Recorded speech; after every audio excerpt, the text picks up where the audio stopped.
വിശുദ്ധ ലൂക്ക എഴുതിയ സുവിശേഷം അധ്യായം 24 വാക്യങ്ങൾ 13 മുതൽ 27 വരെ. എമ്മാവൂസിലേക്ക് പോയ ശിഷ്യന്മാർ.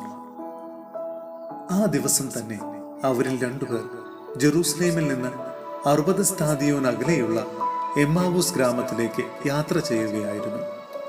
ഈ സംഭവങ്ങളെക്കുറിച്ചെല്ലാം അവർ തമ്മിൽ സംസാരിച്ചു കൊണ്ടിരുന്നു. അവർ സംസാരിക്കുകയും തർക്കിക്കുകയും ചെയ്തുകൊണ്ടു പോകുമ്പോൾ ഈശോ തന്നെ അടുത്തെത്തി അവരോടൊപ്പം യാത്ര ചെയ്തു. എന്നാൽ അവനെ തിരിച്ചറിയാൻ കഴിയാത്ത വിധം അവരുടെ കണ്ണുകൾ മൂടപ്പെട്ടിരുന്നു.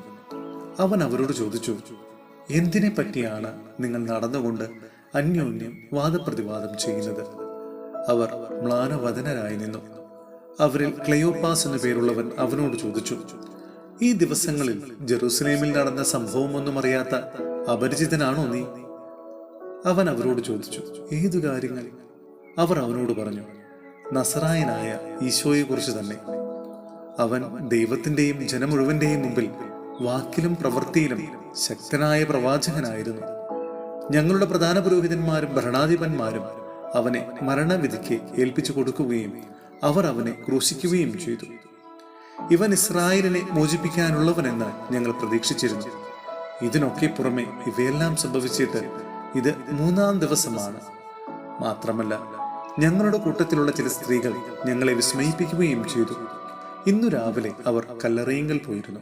എന്നാൽ അവന്റെ ശരീരം അവർ അവിടെ കണ്ടില്ല.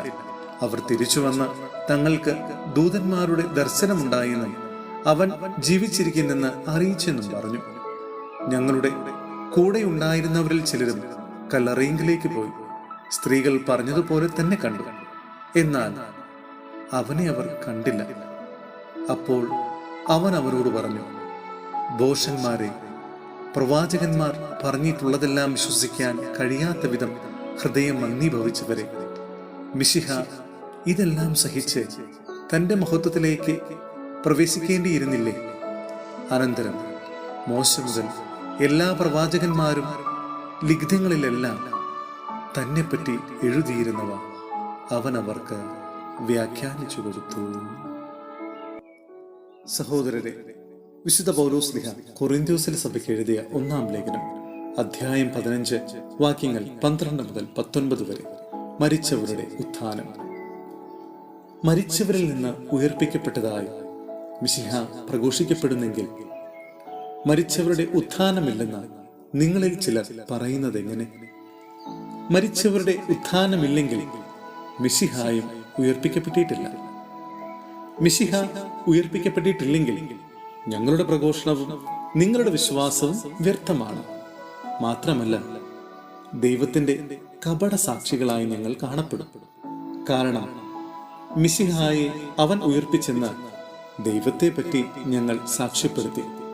എന്തെന്നാൽ വാസ്തവത്തിൽ മരിച്ചവർ ഉയർപ്പിക്കപ്പെടുന്നില്ലെങ്കിൽ മിശിഹ ഉയർപ്പിക്കപ്പെട്ടിട്ടില്ല.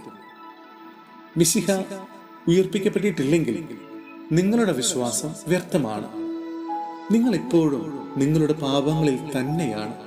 മാത്രമല്ല, മിശിഹായിൽ നിദ്ര പ്രാപിച്ചവർ നശിച്ചു പോകുകയും ചെയ്തിരിക്കുന്നു. ഈ ജീവിതത്തിന് വേണ്ടി മാത്രം മിശിഹായിൽ നാം പ്രത്യാശ വച്ചവരാണെങ്കിൽ നമ്മൾ എല്ലാ മനുഷ്യരെയും ദയനീയരത്രേ.